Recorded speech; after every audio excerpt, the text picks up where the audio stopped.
And we are in line 2. Now, I like the little breaks in the segment because then the Holy Spirit just be moving during those little breaking sections. Now, um, so we can say that line 1 could be like the strong friend, just so we can have a distinction of what we're talking about. So we can say like the song line 1 is a strong friend talking, and then so in line 2 is the weak friend or the despondent friend that's saying, I will say of the Lord, He is my refuge and my fortress, my God, in Him I will trust. Because in order for God to act on our behalf anyway, we have to make some type of a declaration that we believe that He's going to do what He says He's going to do for us, that He's going to be the protection for us. We have to make that declaration. And so He's saying that, I will say of the Lord, He is my refuge and my fortress. And so what does that refuge mean? It's a shelter against harm. And then that fortress is illustrative of God's protection. And my God, in Him I will trust. So He's making that declaration. And so we have a few reference scriptures in 2 Samuel 22:2. 2 Samuel 22:2 that says, and he said, the Lord is my rock, my fortress, and my deliverer. All right. And so that sends us back to Psalm 91:2. And then this propels us also to Deuteronomy 32:4. We had to go to Deuteronomy anyway. But this one gives us 32:4.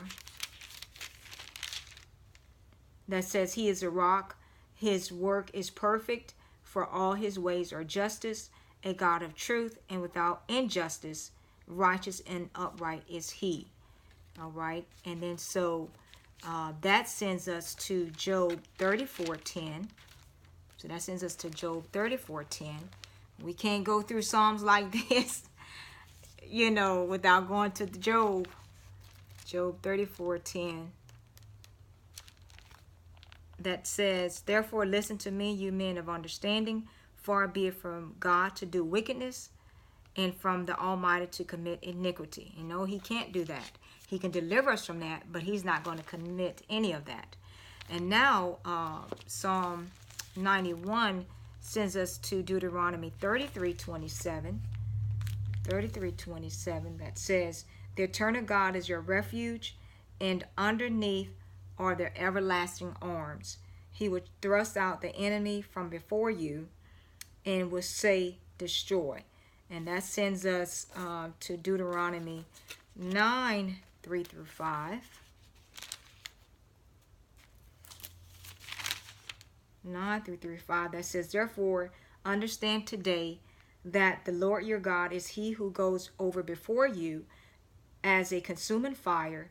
He will destroy them and bring them down before you. So you shall drive them out and destroy them quickly, as the Lord has said to you. Do not think in your heart after the Lord your God has cast them out before you, saying, because of my righteousness the Lord has brought me in to possess this land. But it is because of the wickedness of these nations that the Lord is driving them out from before you. It is not because of your righteousness or the uprightness of your heart that you go in to possess their land, but because of the wickedness of these nations that the Lord your God drives them out from before you, and that He may fulfill the word which the Lord swore to your fathers, to Abraham, Isaac, and Jacob. Okay. And then so also, make sure we covered everything. 33:27. And then so also that sends us to Psalm 90, line 1 that we read before, and then 91, 2, and 9. And we had read those reference scriptures already. And of course, we're covering these already. So it's 91, 2 and 9 that we're going to get to in this psalm, but also Psalm 90, line 1, that says, Lord, you have been our dwelling place in all generations. And so we read that when we just covered Psalm 90. All right.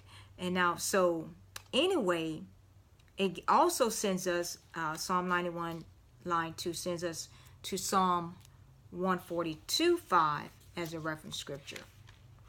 So I told you we have a lot of reference scriptures and cross-reference scriptures. Psalm 142:5 that says, I cried out to you, O Lord. I said, you are my refuge, my portion in the land of the living. And so that just corroborate all of that. And so let's pause here, and then we'll pick it up in line 3.